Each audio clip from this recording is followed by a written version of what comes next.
Wow. Just wow.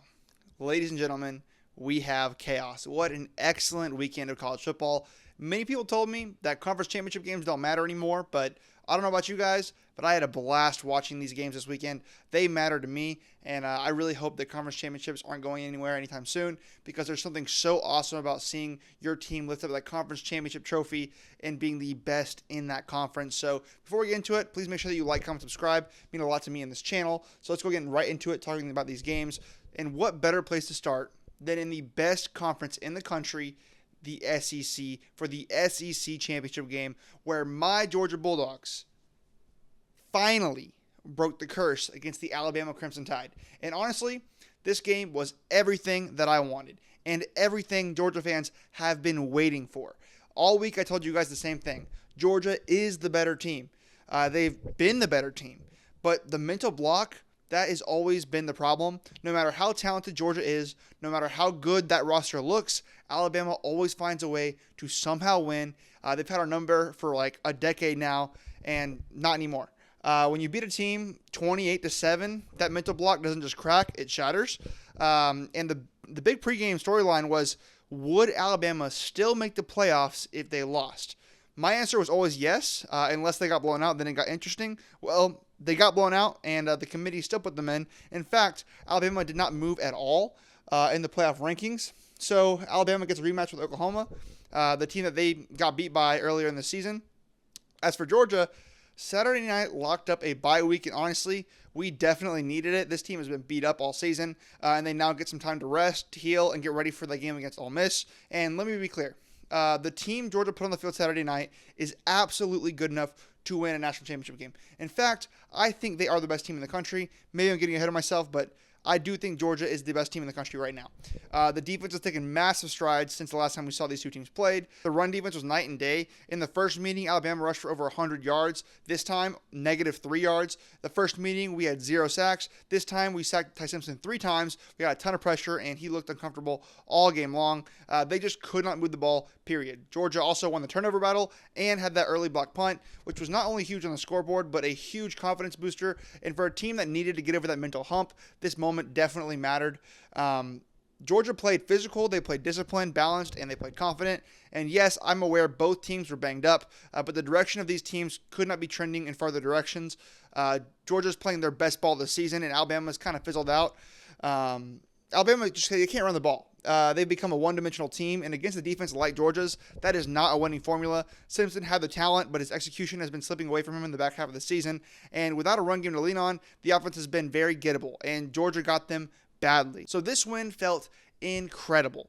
Not just because it sends Georgia to the playoffs with a lot of momentum, but because it finally flipped the script on a team that's tormented Georgia for nearly a decade. This was not luck. It was not fluky. This was domination from a better team playing like a champion. Go Dogs. Moving on to the Big Ten Championship, where Indiana showed the world who they really are and how good they really are. And I would argue they did that against Oregon, but I think even then people doubted them, but I don't think they're going to doubt them anymore. All season long, Ohio State looked like the better team and the best team in the country, really, but they had not played a single team with a pulse. They had the easiest schedule I've seen in my many years of watching football. So, of course, they were going to body bag everybody that they played. And because of that, it was also really hard to find a flaw in that team. So I and so many other people picked Ohio State in this game because we couldn't find a weakness. But I always brought up the possibility that they may not be as good as they looked because of that schedule. Meanwhile, Indiana is not getting nearly enough credit. They were destroying teams as well, but they were actually tested, and they passed every one of those tests with flying colors. And man, what surprised me the most in this game was their defense. I already knew the offense was legit. I knew Mendoza is incredible. He's a Heisman finalist for a reason and a favorite for a reason. Surratt is a monster at receiver. The whole unit has been elite all season.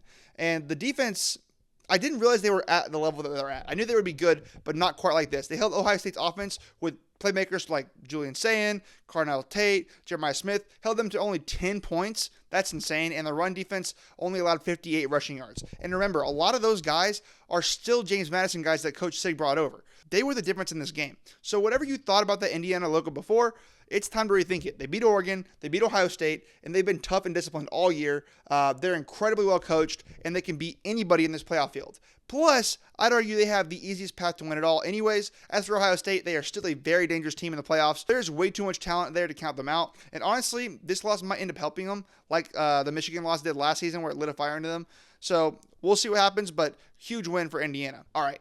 Now let's talk about the game that completely threw a wrench into everything, the ACC Championship game, where the ACC nightmare scenario actually played out. This game was the perfect representation of what the ACC has been all season long, absolute pure chaos. For Virginia, it was simple. Win and you're in, but they could not get it done. They let 7-5 Duke steal this one in overtime, even after Virginia put together a great comeback to tie it at the end of regulation. And then the awful play call in overtime, calling a double pass as your first play in overtime is just kind of insane. And of course, it ends with a game-ending interception. For Duke, this win was all about pride and bragging rights. Even with this win, they still missed the playoffs. But honestly, I fully believe Duke winning this game is actually what secured Miami's spot. I do not think the committee had the guts to leave the ACC out completely. So once Virginia lost and knocked themselves out, it forced the committee's hand. Notre Dame drops, Miami slides in, and somehow the Hurricanes end up as the ACC's lone representative. So neither team that actually played in this conference game is going to be in the playoffs, but Miami still weasels their way in. Still, huge win for Manny Diaz and the Blue Devils. Rocky season, but they did add some hardware to the trophy room. Their first conference title games win since the 1980s. As for the game itself, it came down to turnovers and fourth down efficiency. Virginia went 1 for 2 on fourth down and had 2 turnovers, and Duke went 4 for 4 on fourth down and only had 1 turnover. And then we had the Big 12 championship game, a game that went exactly as I expected. Texas Tech did the exact same thing in this one that they did in the first matchup with BYU, and that is absolute domination. I spelled this out in my prediction video. Texas Tech just has a phenomenal defense and the personnel to completely shut down the style of football that BYU wants to play.